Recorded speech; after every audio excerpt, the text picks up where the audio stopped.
आदाब। Hello friends, आज हम आपको राइस कुकर में तहारी बना के दिखाएंगे, यानी कि वेज पुलाव कैसे बनता है। आप राइस कुकर में सिर्फ हम प्लेन राइस ही नहीं बना सकते हैं, बहुत सारी चीजें बना सकते हैं। मैंने बहुत सारी रेसिपीज डाली हुई हैं, बिरयानी बना के डाला हुआ है, इसमें ब्राउनी बना के डाला हुआ है, राइस कैसे बनाना है पूरा रिव्यू है राइस कुकर का। तो पूरी एक प्ले लिस्ट है, वो रेसिपीज आप देख लीजिएगा। इसमें दाल पका के मैंने बनाई हुई है, सूप है। तो यानी कहने का मतलब ये है कि राइस कुकर सिर्फ राइस कुकर ही नहीं है, इसमें आप कुछ भी तैयार कर सकते हैं। आज इस वीडियो में मैं आपको बताऊंगी कि वेज पुलाव कैसे बनाना है। तो चलिए फटाफट तैयार कर लेते हैं। आप पूरी वीडियो को ध्यान से देखिएगा, एंड तक देखिएगा, क्योंकि मैं बताऊंगी कि राइस कुकर किस टेक्नोलॉजी पे चलता है। थोड़ा सा कंफ्यूजन रहता है कि राइस कुकर को इस्तेमाल कैसे करें, तो सारा कंफ्यूजन आपका आज दूर होगा। चलिए तो हम तैयार करते हैं राइस कुकर में तहारी, यानी कि वेज पुलाव। मैंने इसमें ऑयल डाला है, 1 to 2 टेबल स्पून आप ऑयल डाल लीजिए। ये मैंने मस्टर्ड ऑयल में तैयार कर रही हूँ। तेल को गर्म होने देते हैं। अब मैं इसको ऑन कर दिया मैंने। आप देखें यहाँ पे ये ऑन का बटन पे दबा हुआ है। ये क्यों बंद हो जाता है बीच बीच में अपने आप, इसका मैं रीजन आपको बताऊंगी, तो वीडियो आप आखिर तक देखिएगा। अगर प्लेन राइस के अलावा हम कोई चीज तैयार करते हैं तो ये बीच बीच में ये जो पावर का बटन है ये ऑफ हो जाता है। फिलहाल अभी ये ऑन है, जब ये ऑफ होगा तो देखिए अभी ऑफ हो गया बातें करते करते में। वो इसलिए हुआ है क्योंकि इसकी जो अपनी टेक्नोलॉजी है ये राइस कुकर के लिए बनी हुई है बस, यानी कि प्लेन राइस के लिए बनी हुई है। और प्लेन राइस के लिए हमें पानी चाहिए होता है। अगर पानी कम हो जाता है या खत्म हो जाता है तो ये ऑफ हो जाता है। तो ये वही टेक्नोलॉजी पे बना है, क्योंकि इसमें अभी कुछ पानी वानी कुछ भी नहीं है। तो ये अपने आप को समझता है, ये समझता है कि हमारा काम हो गया, इसमें पानी नहीं है, अब हमें ऑफ हो जाना है। तो इस करके ये अपने आप ऑफ हो जाएगा। अगर वही मैं अभी फौरन इसमें पानी डाल दूंगी और मैं ऑन करूंगी तो ये ऑन हो जाएगा। तो देखिए अभी ये वार्म बटन पे आ गया है, और ये ऊपर वाला ऑन ऑफ का है और नीचे वाला वार्म का बटन है। तो जब मैं इसमें कुछ डालूंगी, पानी डालूंगी, तो ये हम इसको ऑन कर देंगे तो ये ऑन ही रहेगा। और अगर इसमें पानी जैसा कुछ भी नहीं होगा तो वो ऑफ पे आ जाएगा, यानी कि वार्म पे आ जाएगा। ठीक है, तो मैंने आपको समझा दिया ये क्यों इस तरह से किया है इसने। अभी थोड़ा सा इसमें तेल गर्म हो चुका है, एक प्याज मैंने कट करके डाली है। ठीक है, इसको हल्का सा लाल कर लेंगे।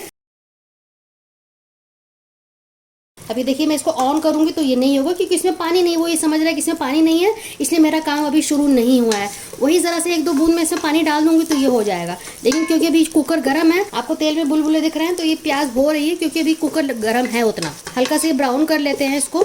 अभी आप देखिए मैंने ऑन का बटन दबा दिया, 3 मिनट हुए थे, बंद हुए हुए 3 मिनट हो चुके थे। तो 3 मिनट बाद मैंने दबाया तो ये ऑन हो गया। आप यहाँ देख सकते हैं ऑन का बटन है, ये नीचे वार्म का बटन है। 2 ही बटन होते हैं इसमें, ऑन ऑफ ऊपर का होता है, नीचे वाला वार्म का होता है। तो इसका मतलब ये भी हमारा चल रहा है। मैंने कुछ सब्जियां ले ली हैं, जैसे गोभी लिया है, गाजर, एक आलू, थोड़े से मटर। जो आपको पसंद हो, जो वेजिटेबल्स आपको अवेलेबल हो, आप वो डाल दीजिएगा। तो सब मैंने इनको डाल दिया है। हल्का सा पानी डाल देते हैं। अब मैंने 1 चम्मच के लगभग पानी डाला है। अब मैं इसको ऑन कर देती हूँ। देखिए पानी डल गया ना इसमें, तो ये ऑन हो जाएगा। थोड़ा सा पानी मैं और डाल रही हूँ, इतना मैंने डाल दिया है ताकि ऑन ही रहे, अब बंद ना हो, क्योंकि जब तक इसमें पानी रहेगा तब तक ये ऑन रहेगा। जैसे ही पानी खत्म होगा ये ऑफ हो जाएगा। तो सिंपली पहले इसको मिक्स कर लेते हैं। कुछ मसाले मैं आपको दिखा देती हूँ। 1/2 टीस्पून हल्दी लिए मैंने, कश्मीरी लाल मिर्च 1/2 टीस्पून, धनिया पाउडर 1 टीस्पून, गरम मसाला 1/2 टीस्पून, नमक जायके के हिसाब से ले लिए, वैसे 1.25 चम्मच है। तो अब इनको सबको मिक्स कर देते हैं। बहुत ही आसान है राइस कुकर में बनाना। तो अब मैंने इसको मिक्स कर दिया है। 1 टेबलस्पून लहसुन अदरक का पेस्ट भी मैंने डाल दिया है, इसको भी साथ में भून लेते हैं। मिर्च मसाले आप अपने हिसाब से इसमें डाल सकते हैं। बेसिकली वीडियो ये है कि राइस कुकर को कैसे इस्तेमाल करना है, सिर्फ राइस ना पकाते हुए हम क्या क्या इसमें पका सकते हैं। तो ये वीडियो उसके लिए, तो किस तरह से तहारी या वेज पुलाव आप इस तरह से तैयार कर सकते हैं। तो अभी पकने देते हैं 2-3 मिनट इसको। आप देख सकते हैं कि इसमें बुलबुले उठ रहे हैं, आपको दिख रहे होंगे, इधर आवाज आ रही होगी। बहुत अच्छे से भुनाई हो चुकी है, 3-4 मिनट। आप देखें अभी भी ये ऑन है क्योंकि इसमें अभी पानी है। तो अब इसमें मैं टमाटर डाल रही हूँ। 2 टमाटर को रफली चॉप करके मैंने डाला है, इसको भी मिक्स कर देते हैं। थोड़ा सा हरा धनिया पुदीना भी मैं डाल देती हूँ। आप चाहें तो इसमें खड़े मसाले भी डाल सकते हैं, छोटी इलायची, बड़ी इलायची, कुछ भी आप जो पसंद हो डाल दें। आप पहले खड़े मसाले डाल दें, उसके बाद आप प्याज को भून लें। अब इसमें मैं पानी डाल रही हूँ थोड़ा सा, ताकि ये गलने के लिए हम छोड़ देते हैं। आधा कप पानी डाल दीजिए आप, और टाइम देख के 10 मिनट के लिए इसको हम छोड़ देंगे। अगर हम ऐसे छोड़ देंगे तो ये तब तक पकाता रहेगा जब तक इसका पानी नहीं सूखेगा। लेकिन हमें सब्जी को 50-60% गलाना है, इसलिए 8 से 10 मिनट इसको हम पकने देते हैं। चलिए अब 10 मिनट हो चुके हैं, देख लेते हैं सब्जियाँ कितनी गली हैं। गल गया है बहुत अच्छे से, मटर भी गल गया है। अब मैं इसमें चावल डाल रही हूँ। 1 कप चावल मैंने लिया था, जिसको भिगो दिया था मैंने। चावल और सब्जी की मकदार अपने हिसाब से सेट कर सकते हैं।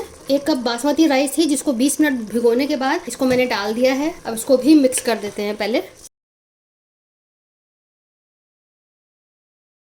अच्छे से मिक्सिंग हो गई है, इसमें अब पानी डालेंगे। दोबारा से थोड़ा सा हरा धनिया पुदीना डाल देते हैं। 2.5 गुना पानी डालेंगे। 1 कप चावल था तो हम इसमें 2.5 कप डालेंगे पानी।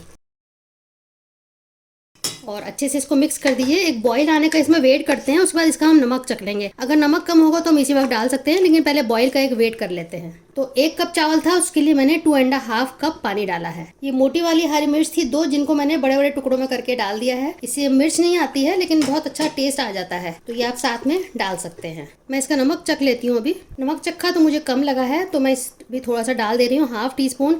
इस स्टेज पे नमक थोड़ा सा ज़्यादा लगना चाहिए, क्योंकि जब पानी सूखेगा चावल फूलेगा तो वो नमक जो थोड़ा ज़्यादा है वो बैलेंस में आ जाएगा।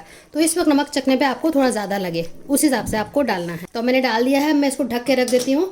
जब ये पक जाएगा तो ये अपना आप ऑफ हो जाएगा। जो इसकी अपनी टेक्नोलॉजी है उसी पे काम करेगा। तो इसमें सबसे अच्छी बात यह है कि अब हमें इसके लिए रुकने की ज़रूरत नहीं है। आप देखें ये ऑन ही है। जब ये पक जाएगा तो ये अपना आप वार्म पे आ जाएगा, और ये 2 से 3 घंटा आपका जो भी डिश है वो गर्म रहता है। 2 से 3 घंटे आराम से आप इसमें छोड़ सकते हैं। अब मैं आपको दिखा देती हूँ कि ये ऑटोमेटिक ऑफ हो चुका है। ये वार्म बटन पे आ गया है नीचे, वो खोल कर भी दिखा देती हूँ। कितने बढ़िया तरीके से तैयार हो गया है। आपको छेद छेद दिख रहे हैं, जिससे ये इंडिकेशन है कि सारा पानी सूख चुका है। कितने खिले खिले चावल तैयार हुए हैं, और नीचे चिपके भी नहीं है। थोड़ा मोड़ा चिपकता है लेकिन ज़्यादा इसमें नहीं चिपकता। और देखिए कितना खिला खिला तैयार हुआ है। तो देखें आप, बढ़िया सी हमारी तहरी तैयार हो चुकी है, और मैंने प्लेट में भी निकाल कर आपको दिखाया है कितनी खिली खिली तैयार हुई है। आपके पास राइस कुकर है, आपने स्टोर में रख रखा है, उसको निकालें, इस्तेमाल करें, क्योंकि बहुत काम की चीज़ है। रेसिपी अच्छी लगे तो शेयर कीजिएगा अपने दोस्तों के साथ, अजीजों के साथ। चलिए तो अगली बार मिलते हैं किसी नई रेसिपी के साथ। तब तक के लिए शुक्रिया। देखते रहिए शाहलाज अख्तर खान।